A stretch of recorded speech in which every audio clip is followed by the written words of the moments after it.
at me, you little shit! Don't you ever raise your voice at me! I am your mother! Do you understand?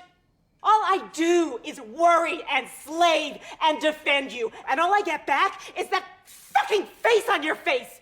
So full of disdain and resentment and always so annoyed. Well, now your sister is dead. And I know you miss her. And I know it was an accident. And I know you're in pain. And I wish I could take that away for you. I wish I could shield you from the knowledge that you did what you did. But your sister is dead. She's gone forever.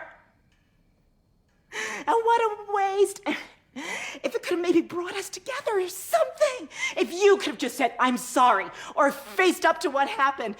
Maybe then we could do something with this. But you can't take responsibility for anything.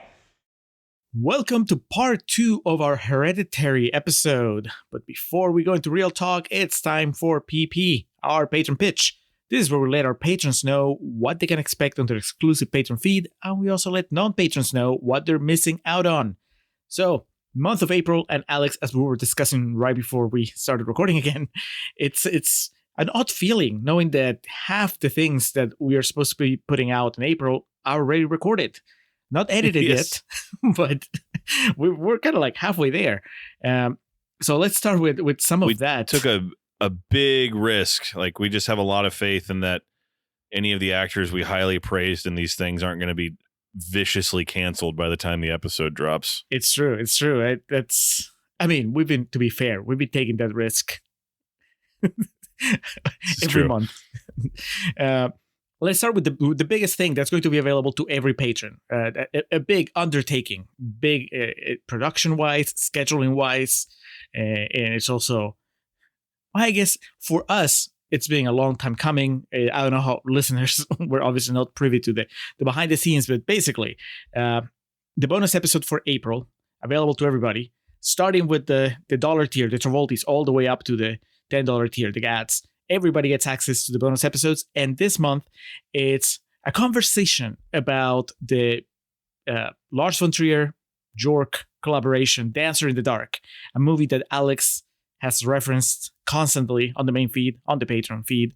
Now, what makes it special is that we're having all 3 film busters coming over to discuss it with us.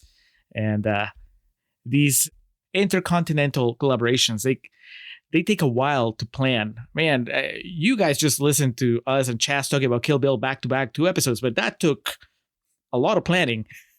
Mm-hmm. And with the film busters, there's 3 of them. So that was a lot of coordinating and canceling. If they were not canceling, we were canceling. And if neither group was canceling, the world was throwing a curveball at us. But we finally got it done. So, spoiler, there's a ranging difference of opinions. As there should be. You don't want to hear 5 people agreeing on something. No, that would be pretty boring. Exactly. So don't worry. That's not going to happen. So Dancer in the Dark, that's our bonus episode for April. Also, as far as stuff that's available for all patrons, we have the cutting room floor segments. That's anything that doesn't make it to our main feed. Patrons get it all. So you're going to have access to that.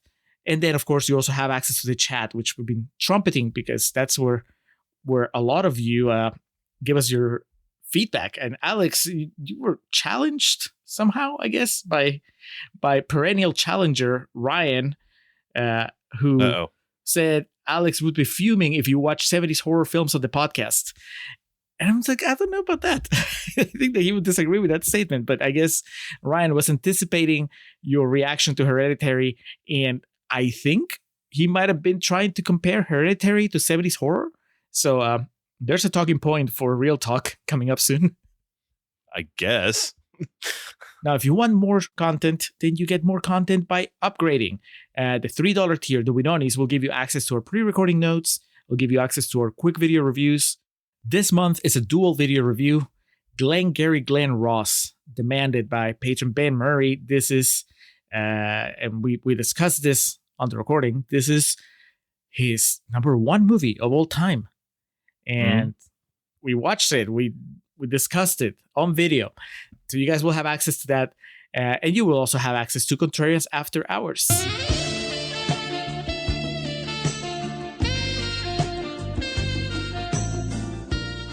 That's the spin-off show where we tell you about other things that we're watching, that we're listening to, that we're playing, that we're thinking about. Alex, what are you bringing to Contrarians After Hours this time? Well, I recently discussed on After Hours the Peacock exclusive series based on a true story, which I was not very complimentary of. So I'm trying to reverse the fortunes and talk about something positively. So I recently binged a Peacock exclusive series called Killing It, starring Craig Robinson and the girl who played Birdie on Love. I said that on the After Hours in talking about based on a true story, and you think I would have learned the actress's name by now. She's Birdie. Claudia O'Doherty. She plays Jillian G in the show. Should just start calling her Jillian G.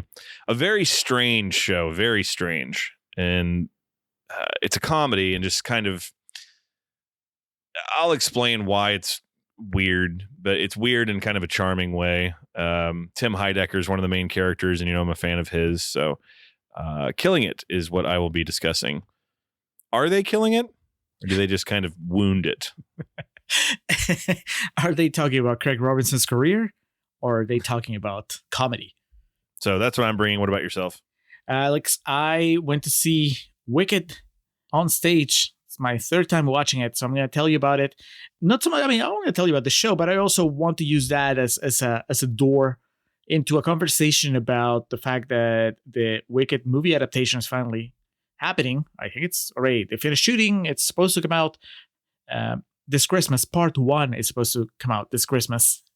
It's I think the patrons might have already heard me complain about the fact that they're splitting into 2 movies, but we'll talk about that. We'll talk about how I think that the adaptation, what the problem is going to be with the adaptation, what I'm excited about the adaptation. Jeff Goldblum is playing the wizard. That sounds awesome. So we'll talk about Wicked, and also going from a very, very new project to a very, very old project, at least by our standards. I finally watched School of Rock, the Jack Black, Richard Linklater movie. Nice. Yeah. I have thoughts, and it's thematically linked to Wicked because before I watched the movie School of Rock, like, I don't know, 3-4 years ago, I think it was pre-pandemic, I watched the School of Rock musical on stage. So I did it backwards. So School of Rock, Wicked, and Killing It. That's going to be of the After Hours. And then if you want to be part of the elite patrons that get to tell us what to do on the main feed and on the Patreon feed, then that's when you join the $5 tier, the Embries, and the $10 tier, the Gats. And then we're your puppets. You're just pulling the strings and telling us what to do. So go to patreon.com/Contrarian Prime, look at what we're offering, and see how you would like to join the Contrarian supplements.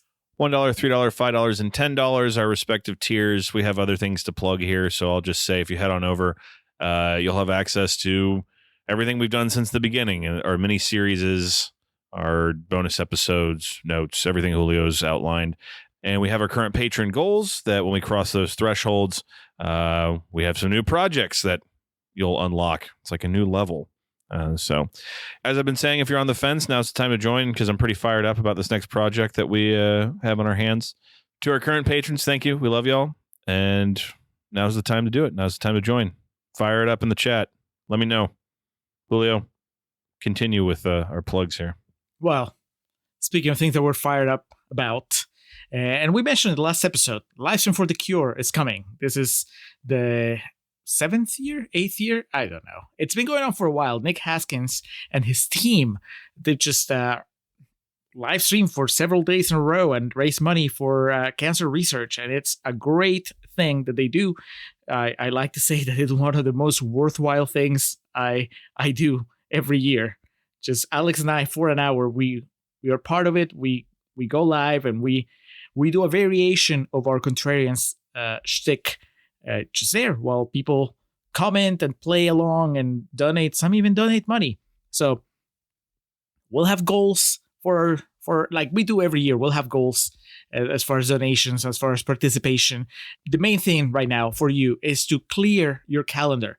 So you can be part of the live stream for the Cure. You can do it at work. You can do it, just have the live stream playing in the background and just check in from time to time. It's going to start on May 29th. It's going to go all the way to June 1st. So that's 4 days, starting at noon, ending at midnight. A lot of people raising money for cancer research. Our segment is on June 1st, the final day. at 5 p.m. Eastern Standard Time. A lot of you listeners are on the Central Time Zone because you're with us here in Texas. So Central is 4 p.m. 4 p.m. Central, 5 p.m. Eastern Standard Time. We'll go for an hour. All of you international listeners, any of you that are not in the US, just do the Google thing and just type 5 p.m. Eastern Standard Time and see how it translates to your country. Now, as far as what we're doing, we'll get into the nitty gritty as episodes go on. As we go on, we're like 2 months away, basically. But we'll tell you, our segment is going to be the Contrarians versus Disney, animated Disney. So get ready. Just make sure you're available to get on your computer. You probably do it on your phone too, and just participate because it's going to be a lot of fun. Now, Alex, with all that good stuff out of the way, let's go into something that maybe it's not as good. Let's drive into the telephone pole that is Ari Aster's Hereditary for some real talk.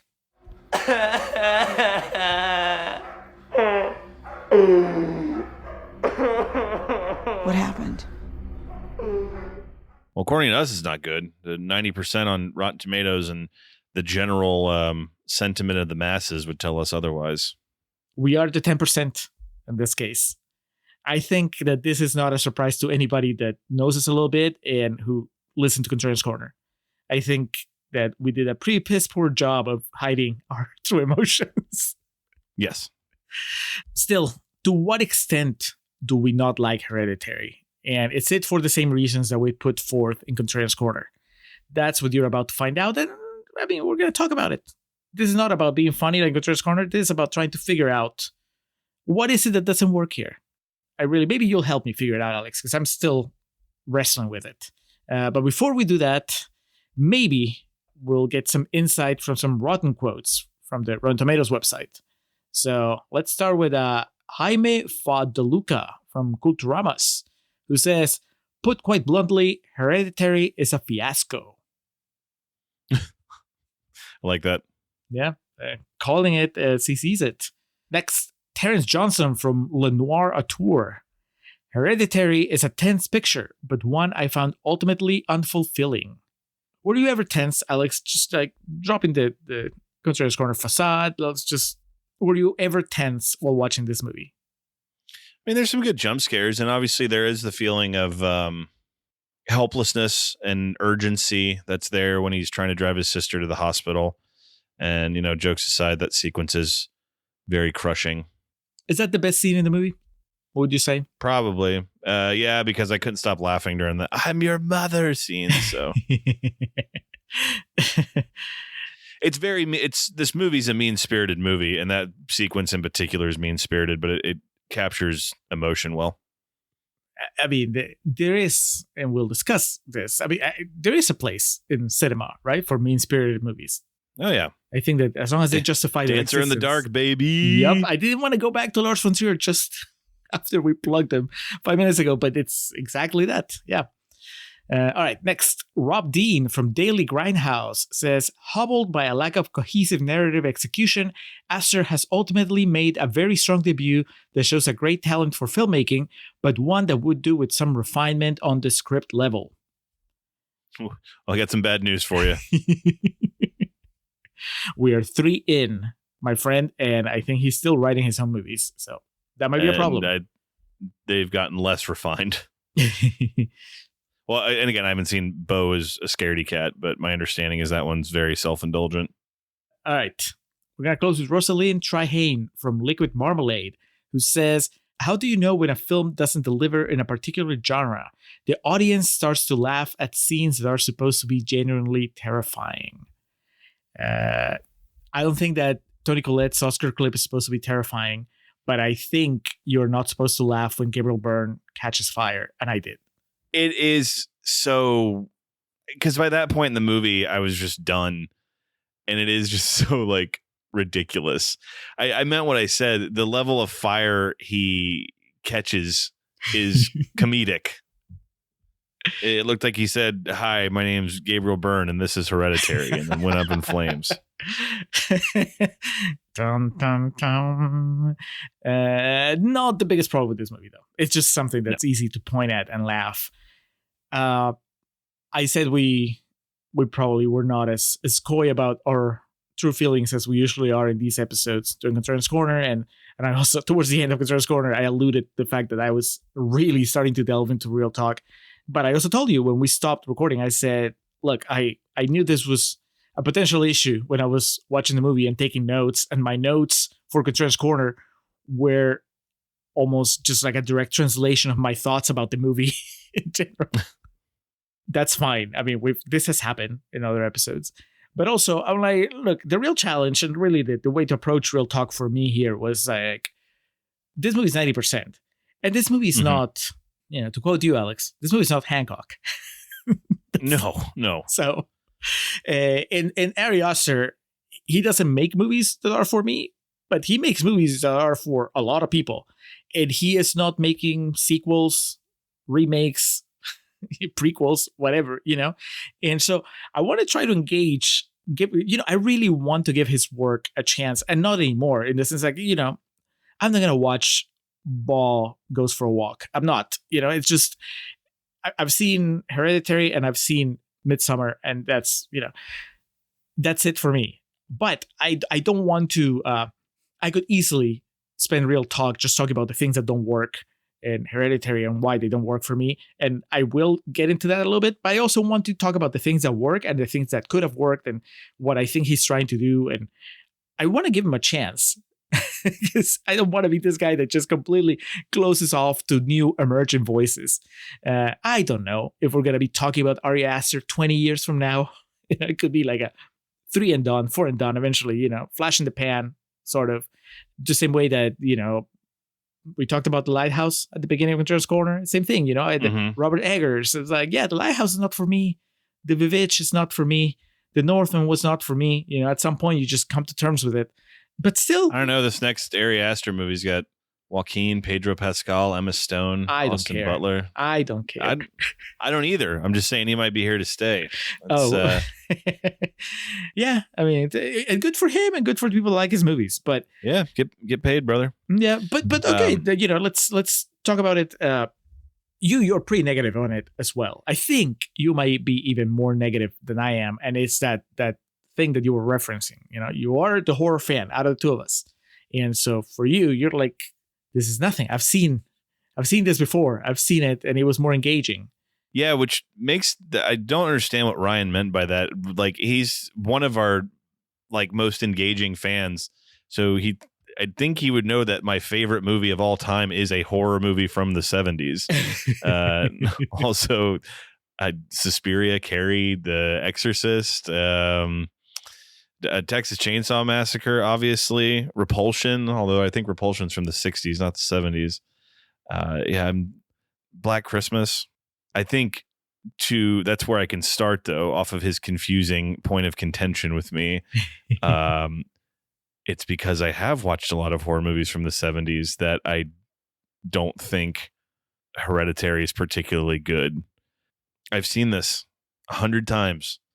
Exorcist is a good example. Like, it's obviously the curse of The Exorcist doesn't flow back and forth. Suspiria is a better example because that movie's about witches and shit and about, the spirit taking over certain people and whatnot. So I don't know. It should be a point of pride that I've seen a bunch of horror movies in my life and have a bunch of points of reference in a genre that typically is, viewed as kind of back at the store. And so in this example, you have this young filmmaker that people seem to think is like the second coming and some great artiste. And then you give them a good chunk of money to make a movie. And so it looks good. And then you get a bona fide A-lister, one of the best actresses of her era, in Toni Collette in this. And she is good in this. And then for namesake, you got Gabriel Byrne just chilling in the background. And then you make this movie that's just a standard possession movie or, witchcraft, etc. But then you add the thinnest layer of metaphor to it about it being analogous to mental health and, how that's hereditary and you can't escape your past and you can't escape, the family that you have. And then people just come in their pants about it. And it's just kind of like, okay. And in the end, like we talked about, the whole effort to explain everything that's happened in the movie because you don't trust the audience's ability to keep up with it. What was the point? You are Paimon, one of the 8 kings of hell. If your movie is going to end up just being another cult movie and a movie about witchcraft and shit, what did we spend all that time fucking around with mental health, like, and about, you know, our family's histories and shit? Because that has nothing to do with the trappings of just a generic cult movie. It's like they set up something. It's not like, to me, this movie sets up something fairly interesting, and then it just becomes another, oh, all right, burn them at the stake. And it offends me on some level. I need to quit citing The Exorcist, because obviously The Exorcist is held in regard as like one of the greatest films ever made. So it'd be ridiculous for me to act like it's not. You know, Suspiria is a good example of the original one, that is. And because I'm sticking in the 70s now, because Ryan pissed me off. Or even like The Omen or something, you know, just thinking of that. I have seen this done dozens of times before. So for me, when I watch this, knowing the way people went crazy about it, it's just kind of like, okay, you know, Avatar, the first Avatar, for example. Yeah, I'd seen that movie 20 times before I saw Avatar, but at least it was like, holy shit, look at this. This movie is just like, all right, Toni Collette's good, but that's it. Like, this movie's boring as fuck. And anything interesting that it sets up, it abandons in the third act. And then it takes just all the most cliche elements from its genre. But for some reason, people think it's groundbreaking and shit. And like I said, I would much rather a movie end in 90 minutes with me going, huh? Than a movie like this be 2 hours, me being like, oh my God, I fucking get it. Just wrap this up. I want to go home. Okay, but there's a lot of angles here because, you know, I have all these questions for you now, Alex. So get ready. Number one is, would you be more charitable towards this movie if it wasn't so heavily acclaimed? Because then you wouldn't have that whole thing of like, okay, has anybody ever seen a movie before? And instead it would be just like, okay, so this, you know, this stuff I've seen before, but it's not, people are not trying to sell it to me like I should be blown away by it. I don't think I'd be as loud. I don't see a scenario in which I enjoy this movie. Okay, that's fair. That's fair. But I was just wondering how much, because I know, I mean, we're just human. And I know that there is a part of me, not so much with Hereditary. It happens more with Midsommar, where the in-your-face praise, the enthusiasm from the people that love it, it can kind of add to my annoyance with the movie itself. And it's like, well, you know, can't be helped. It's, you know, it's part of the experience. People tell you, it's so amazing. You're like, no, it's not. Yes. Now, but here's something else. And this is where, you know, maybe we cut the movie some slack.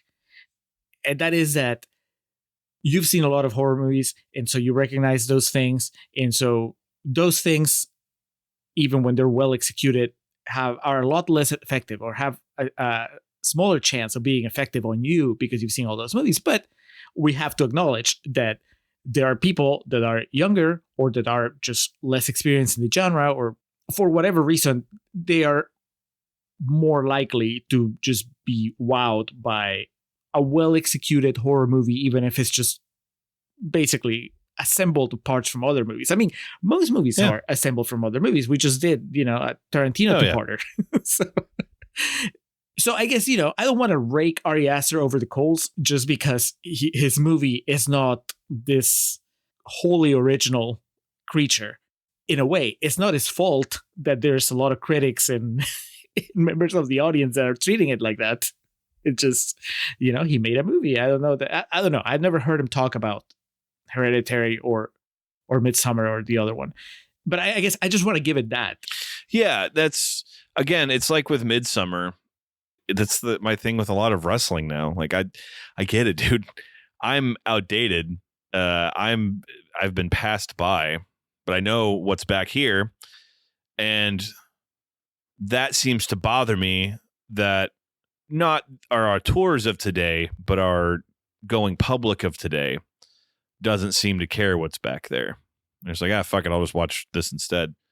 And I know how unbelievably pretentious this makes me sound, but it's true for both you and myself and the majority of people that would listen to this. And should I take it as a compliment that I've spent half of my life watching a screen with movies? Probably, I should probably reassess that. But I also have context to compare shit to. You do as well.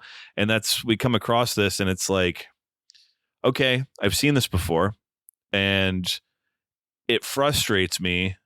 We had this discussion in our remake series that we did. One of the things you brought up was, well, it might encourage people to watch the original, and in theory that works, but it's not going to. And it's like Suspiria is like a cliche at this point, so I shouldn't harp on that too much, because that if Hot Topic was still a thing, they'd be selling T-shirts with Suspiria on it. So Alice, Sweet Alice or something. I'm just trying to think of horror movies of that time that have been repeated to death since. And with something like this, it's exactly what I said, is just like, well, I would just watch this instead. But this movie's also been praised by a ton of people in the early 20s who grew up on the remake era, honestly. Just the remakes of Friday the 13th and Texas Chainsaw Massacre, Amityville Horror, My Bloody Valentine, etc., that also didn't have access to things like Monster Vision on Friday nights on TNT, or just, it's just a generational thing. And I'm the old guy, and I get that. So when something like this comes out and people go gaga about it, and then I see it, I don't blame Ari Aster. This dude's getting bank now, man. And he's getting to work with all these folks. And, he, in the 2 movies I've seen of his, he would probably tell me that, it's his take on the movies of yesteryear. And so I guess where I get on my soapbox and when I take out my bullhorn about these things, it really is just from a place of like, when people say it takes horror in a new direction, or it's one of the best horror movies ever, that's like, okay, let's calm down. It's like the TV show. It's like when people, still people watch The Simpsons and say it's great, that never watched seasons 3 through 8. And it's just like, okay, well, pump the brakes. Now we're crossing a line here. You can like what you like, but when you make these declarative statements that aren't true, then that's where someone like me, who has this vast array of useless knowledge, I'll be like, well, hold on a second. So this is the biggest crime this movie commits, as far as me watching a movie and taking all of that out of it, is just, I find this profoundly boring. It is just so slow. The score has no emotional engagement to the story itself, and it just takes for fucking ever. And I know our longtime listeners are shocked that I'm saying a modern movie is too long, but dude, come the fuck on, man. It's too much.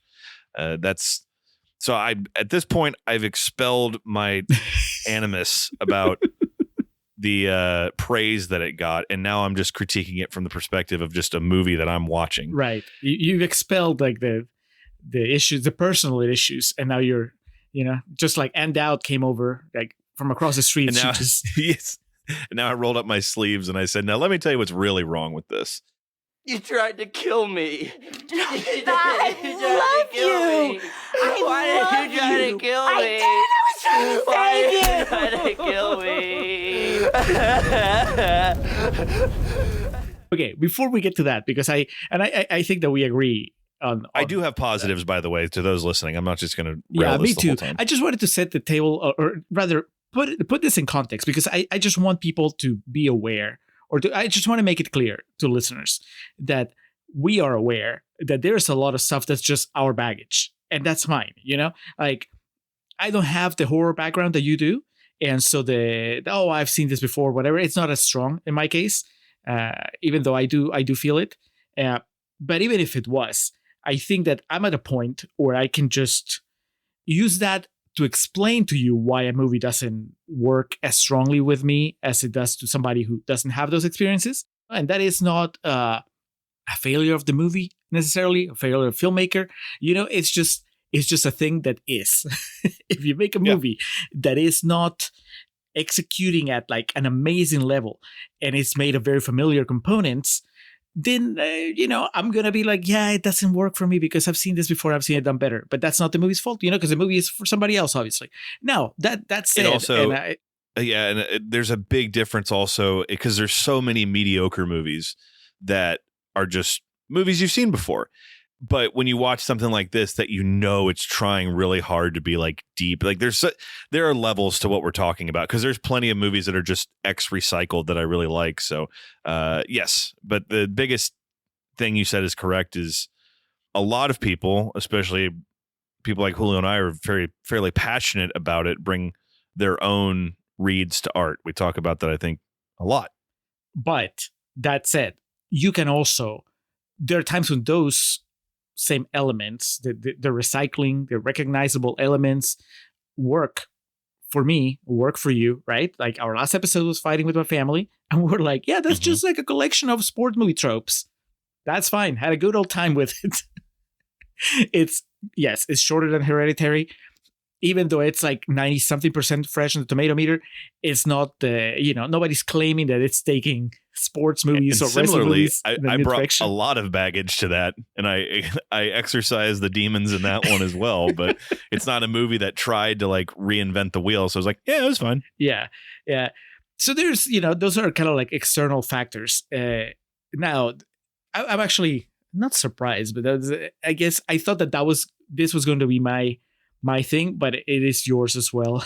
the idea that there is it's pretty obvious, I guess, with it, that this is a movie that is one type of movie, and then halfway through it becomes a much less interesting kind of movie, even though it's, that's when it becomes, I guess, a horror movie. Before that, I was feeling it like a drama, right? And I guess I thought that you were going to go, well, at least in that second half, it's a horror movie, and it had some scares and whatever.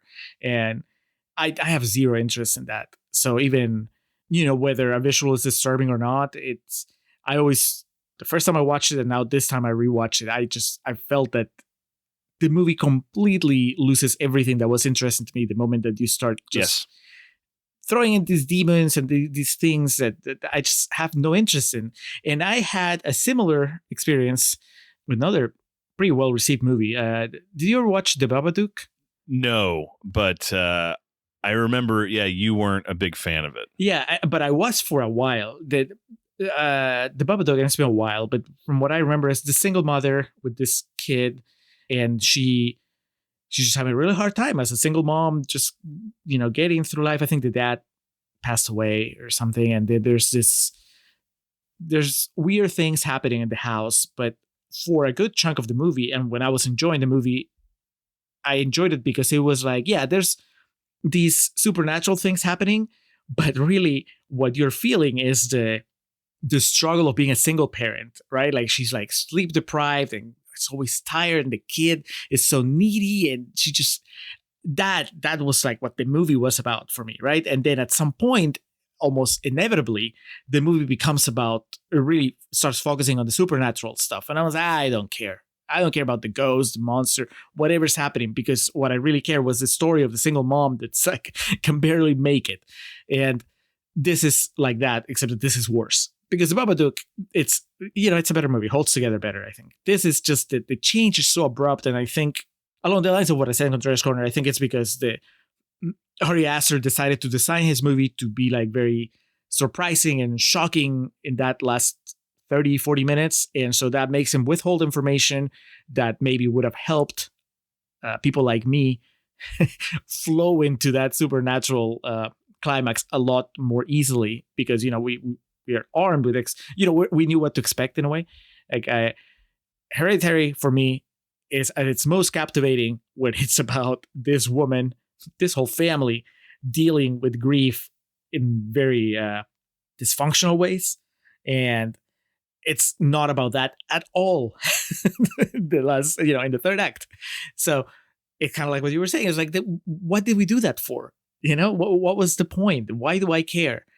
The idea that this woman, that Toni Collette, has to suffer through the loss of her mother, who she had like a very complicated relationship with, and then almost back to back the loss of her daughter, and then she's left with a son that she already had a complex push and pull with, and now she, on top of that, now she has to reckon with the fact that he is responsible for the death of his sister. I mean, that is really heavy stuff, but it's interesting stuff. You know, if you're gonna make a movie about that, I'm gonna watch it. And you know, you have good actors and you have good moments between them. So when you have all that and then you throw it away so you can have Toni Collette like banging her head against the attic door, I know I shouldn't, but it kind of makes me angry.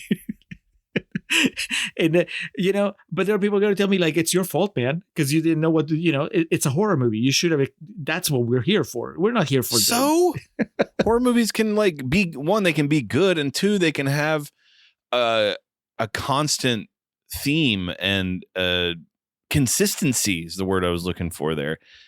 Yes, it goes from like an interesting movie about like depression, and so like Melancholia, for example.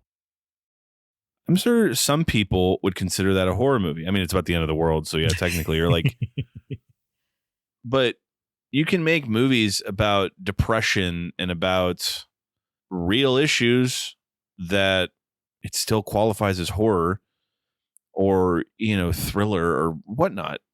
I mean, maybe they could have done something like hallucinations begin, and you know, we get some of that with like the nightmares scenarios and shit like that. But exactly what you're saying, dude, for it to just become the fucking Ring at the end of this, you know, just this tried out, recycled. Again, it's possible that 80% of the people that went and saw this movie had never seen anything like that before, but you and I, it's just kind of like, okay. And to your point, more so, yeah, they have Toni Collette have like these multiple Oscar scenes, and then she has to react like she stepped on a nail, like she's Marv in Home Alone, like the way she sells like Gabriel Byrne catching on fire, and then yeah, banging her head on the door and shit, and it's just, and even I enjoy the practical effects, like I said, but the idea of her getting that piano wire and cutting her own head off, like everything happens so fast, and it's just like, why not? I think I said that out loud the first time I saw the movie. I was like, okay, fine.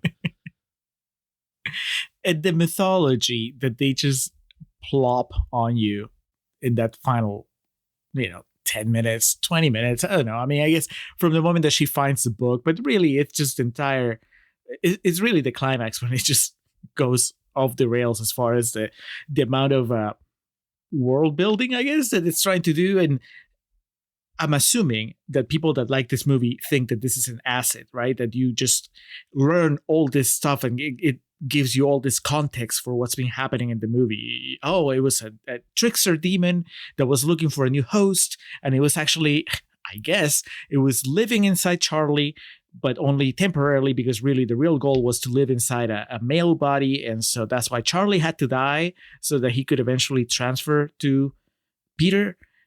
Man, who cares? I guess you care. Like, not you, but you know, you 90% people. The royal you. Hail Paimon! Hail Paimon! Hail Paimon! I think, and this is me trying to be positive or at least understanding. Okay. I think that maybe you can make the argument that it's not that the movie's badly constructed. It's just that this is a type of movie, right? Where you front load the emotional side of it, the character development. It's just, that's at the front, you know? If you came here for a movie about grief, well, that's what the first hour is about. But after that, do not expect that to carry on to the wild shit we're gonna do with the ghosts and the demons. Maybe that's why it's groundbreaking, Alex, because it's just revolutionizing story structure.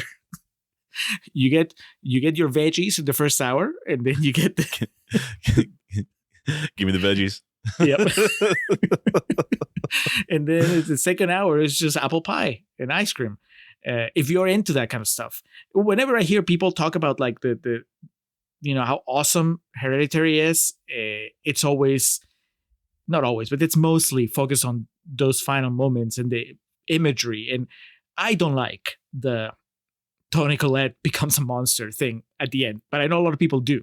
And it has to be, it's not because she's putting on a great performance. It just has to be because it's a strong image to see her do those things.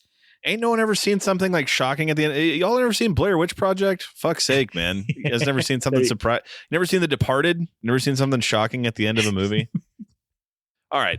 Good stuff. Good stuff. Toni Collette. Toni Collette is awesome. Toni Collette really is like, by the end, yes, comedic, but everything up until that point, the scene where she, shares her sorrow is really impactful. Mm-hmm. And dude, the way she sells the seance, the first seance, is so good. When she like, I don't want to be here, like when the glass moves or whatever, the way she just freaks out is really good. And then like jokes aside, that's everybody. Sometimes one line of dialogue can be tainted from an inside joke from 20 years ago for somebody, but that SNL thing did kind of ruin the big dinner scene, but she's very good in that also. And then like the scene where she's working on her models while she's listening to the voicemail she got and she like breaks one of them. Like she's on fire in this, but we're not breaking ground here. Toni Collette's the shit. Yeah. There was a kind of a generalized outrage when she didn't get a nomination for this movie. And, I bet there was. Yeah. And you want to talk about familiar stuff, like the familiar argument of like, oh, it's just because it's a horror movie. And maybe there's something to that. It's like comedies, horror movie. I guess genre movies don't get it's harder for them to get recognition at award shows or whatever. And of course, if you're asking me, I'll be like, oh, well, no, it's because the movie let her down. But at the beginning, and not even the beginning, like, the first half, and I not having that SNL point of reference, I really like that dinner scene. I think that it just hits so hard. It's well written too. Ari Aster, I'm about to give you specific props. I think it's very well written. When the way that she confronts her son about how she feels, and she is very honest about what she perceives as her failings, but also very honest about what she wants from him and how he is failing. And that is a type of honesty that, I'm not saying that it's good or bad. Obviously, I'm more on the Gabriel Byrne side of like, can we calm down? But dramatically, you don't really see people have that kind of be so eloquent, articulate, I guess, about their pain and their frustration, and the way that she just unloads on this kid. And Alex Wolff, also props to him, because his shocked reaction to it. His physical acting in the scene where he's possessed in the classroom is pretty dope. That's prosthetics, right? His face, when we go back to him. And I think he was just doing an Elvis impression. But, I guess I don't know. But when he's like herking and jerking around is great. Dude, yeah, I had a hard time keeping together when you said Ann Dowd was like Michael, because she really is in that one part. She's just like standing across the fucking football field, like, the power of Christ compels you. Yeah. Toni Collette, I don't know that she would have. I guess I don't know if you have the nominees for Best Actress for this year, but I was not up in arms about her not being nominated. But also, I didn't have a problem reconciling reality with that, because obviously I didn't like the movie to begin with. So, but it's still a really good performance. I like Alex Wolff, and I even like Gabriel Byrne. I think that it's that's my SNL, Alex. I think it's funny to see him play such a mild-mannered character. I get it, I in a way I kind of applaud that he takes this approach to a character that is in such a wild he story. Is the closest thing to like the history of horror movies, in that he's the doubtful, just non-believer that anything's wrong. You know what I mean? Like, right. He's like, this is this way. He's like, oh no, Freddy Krueger's dead. That can't be. But it's just so weird, because I think that you could keep the script the same way, but you could play him a little stronger, and it would be a very different experience. Here, he just feels, man, he comes across as so much older than Toni Collette. Yeah. And I know, obviously, this family is going through a lot from the first time that we meet them, but still, he just, I want to know, like, was that Gabriel Byrne's idea? Did he come to Aster and go like, hey, how about I play him like he is just so beaten down even before things get crazy? Or if it was on Ari Aster. Ari Aster told him, look, I know that your instinct is going to be to try to match the energy level of Toni Collette, but I don't want you to do that. I want you to just downplay it and just be tired. I don't know. I mean, I think it does the job. It's an interesting footnote, because if I think of Gabriel Byrne's performance here, it's going to be something that I guess didn't expect him to do, which was to do very little. I guess that makes it memorable in some way. Sure. Not gonna get an Oscar nomination for that. Nah. The poster also sucks, where it's Toni Collette, black and white, ominously, her head over her daughter's head. So the daughter, Charlie, the big moment for me. The big moment is not the. Oh, she's really good. Yeah, she's great, and her death is, like we said at the beginning of this segment. I think it's the best moment in the movie, because it's self-contained in a way, right? Like I don't need a further. Oh, this is the only payoff. movie she's done. Okay, Is it? Huh. She's done some stage work, it looks like, in a few TV shows, but yeah, this is the only film she's done. Wow. I mean, whenever she's in another movie, she's gonna have to play a radically different character. Otherwise, people are gonna be like, "Oh, Hereditary." I didn't know about. Yeah, I said I went in back row blind. So when that scene happened, when she got decapitated by the telephone pole, I probably screamed in the theater, and I wasn't alone. I mean, it was like a. Oh yeah, it's pretty shocking. Yeah, I didn't see it coming, and at the time, I remember thinking, okay, this is gonna be great, because we're not even halfway through the movie. Your expectation is like, okay, we hit this peak. I can't wait what happens like an hour from now.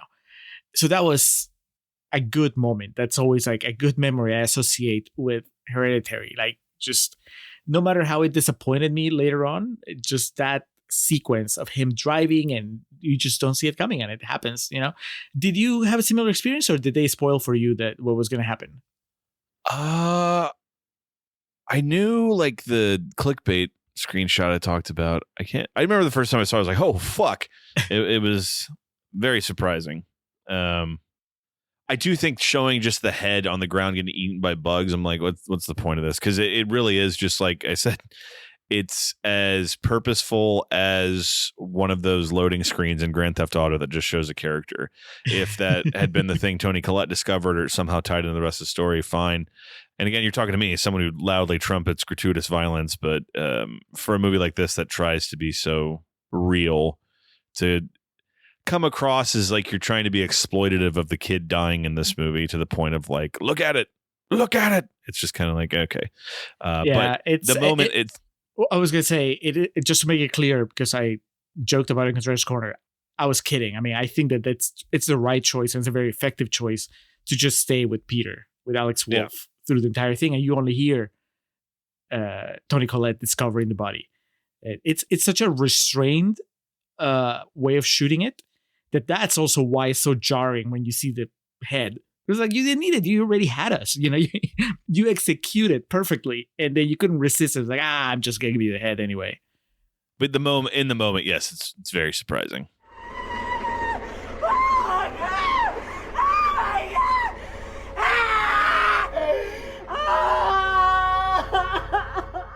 Pull up those Oscar nominees, because I really want to know who they wanted to kick out of the nominees to make room for Toni Collette. Oof, brother. I've actually seen a good amount of the Best Picture nominees from that year. All right, so 2019 was the year that Green Book won. Off to a terrible start. And in the Best Actress category, the nominees were Melissa McCarthy for Can You Ever Forgive Me, Lady Gaga for A Star Is Born, Glenn Close for The Wife, Aparicio for Roma, And Olivia Colman won for the Favo You Right. Man, I've seen them all. I think I was rooting for the lady from Roma. She was great. Olivia Colman was really good and the favorite too. Makes sense that she would win because it's kind of like a scene stealer overall. Those two are, they're not going anywhere. Glenn Close in what's it called? The writer, the wife. The wife. The wife. Yeah, she's the wife of a writer. She's good. I don't know they needed an Oscar nomination, but I remember at the time everybody was thinking, "This is it. After all these years, this is the one." And then she didn't get it. Yeah, Lady Gaga. I mean, there was no way that she wasn't getting nominated because it was like such a big deal that she was in a movie and that it did so well. And she's good. She's pretty good, yeah. And then Melissa McCarthy. It's her second nomination. I guess it's kind of like a reward because Can You Ever Forgive Me? It's actually a very toned down comedy compared to what she'd been making. I don't know. They need a nomination. Maybe that's the one. Her or Glenn Close. If you're gonna, push somebody out to get Toni Collette in, one of those two. But Hereditary is definitely a lot less traditional than any of those 5 performances and movies. So I don't think it was in the cards, as you like to say. Well, it's all right because I wouldn't really want to be associated with that year of the Oscars anyway. All right. So, Alex, what's your rating for Hereditary? Had to go back to my Letterboxd review from the night I watched it. I gave it 2 stars, saying Toni Collette is obviously very good and props for practical effects, but oh my God, this movie is boring and about as subtle as a frying pan to the face. And to feed into what I was talking about, I was going over people I follow on Here's Reviews, and this person who shall remain nameless that told me that they didn't watch horror movies. They didn't really think they were on par with the others. Gave it 4 stars, talking about how great it was. And I was like, okay, so that kind of sums up what I just been going on about for the past hour. So by comparison, in that same month, I gave London 2.5 stars. C-. Again, taking everything away from it, having watched it twice now, taking all of the baggage away from, my perception, I still just think it's really boring. And I think there are positives to it. The biggest one, obviously, being Toni Collette, but C-. This one, I don't see myself coming back to this again. Yeah, you, sir. I won't be coming back to Hereditary. Twice is more than enough. I am glad that I rewatched it because that's one of those things where, I feel more just in my opinion now.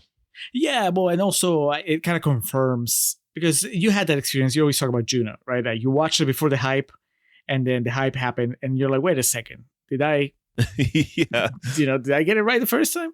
And so that was me. I watched Hereditary before everybody was talking about it being a game changer. And then everybody hyped it the hell up.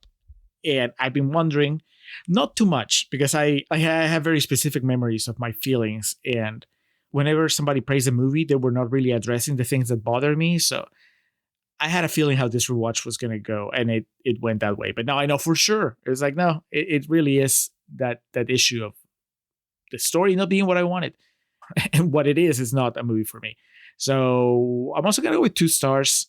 That first hour is really where it's at. And if you want to hone in on that sequence where Charlie loses her head, I mean, that's 5 stars from beginning to end.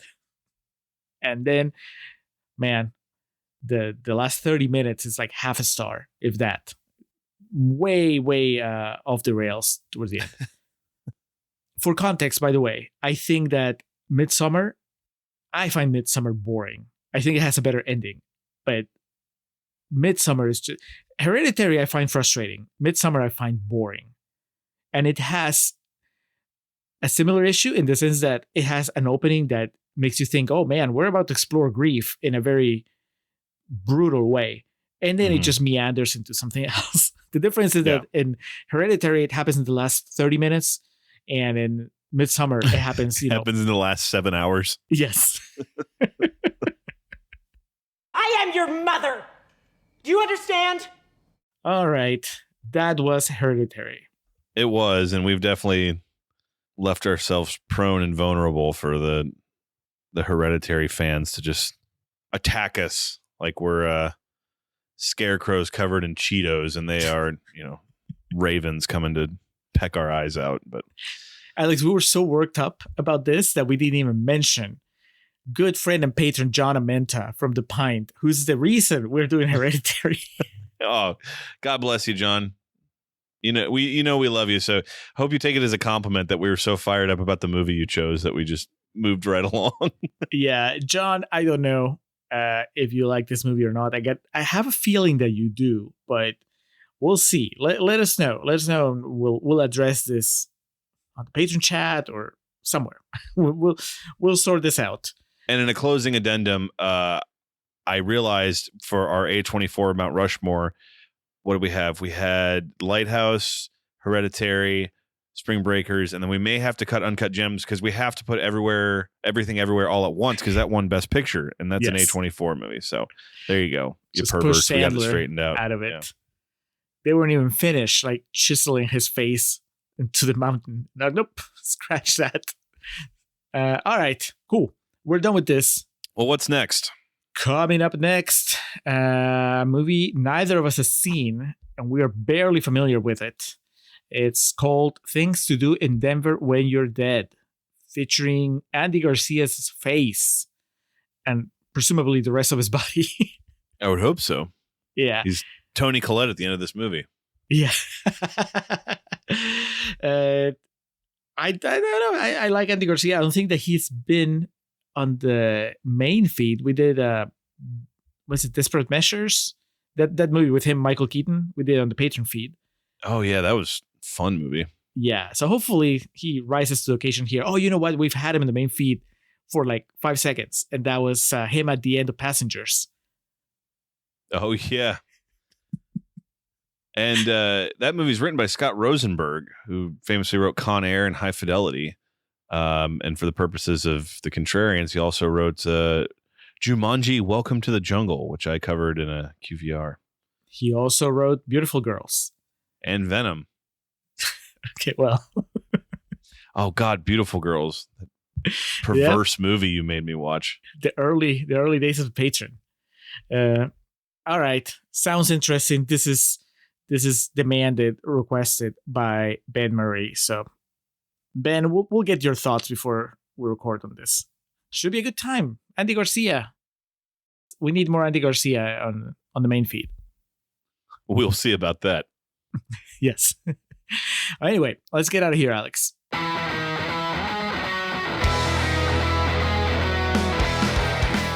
Welcome to our end credits. Or as we usually call them, our perennial plugs. We start off by giving thanks to the Festive Years who provide our opening and closing tracks. They kick us off with Last Stand and take us home with Summer of 99. Be sure to head over to thefestiveyears.com for any and all Festive Years needs. Our friend and fellow podcaster Hans Rothgieser is the man behind our logo and all the art you see related to our show. Reach out to him and let him know how much you like that little tomato. His email address is mildemonios@hotmail.com and his website is mildemonios.pe. That's MILDEMONIOS. You can also check out his podcast Nacion Combi about Peruvian current affairs and Marginal about economy. Hans, thank you for all your support. For those interested in the regularly absurd world of professional wrestling, Joe and the boys over at latenightgrin.com have you covered. Tell them the Contrarians sent you. And we like to close with special thanks to our social media team of Zoe Perez and Corey Ari. Each of the social media accounts we mentioned in the introduction look as good as they do because of their work. So that'll do it for this episode of The Contrarians, where we're right and you're wrong, and we will catch you next time. Deceiving, or how much money he makes a year, or who knows. Just promise me you'll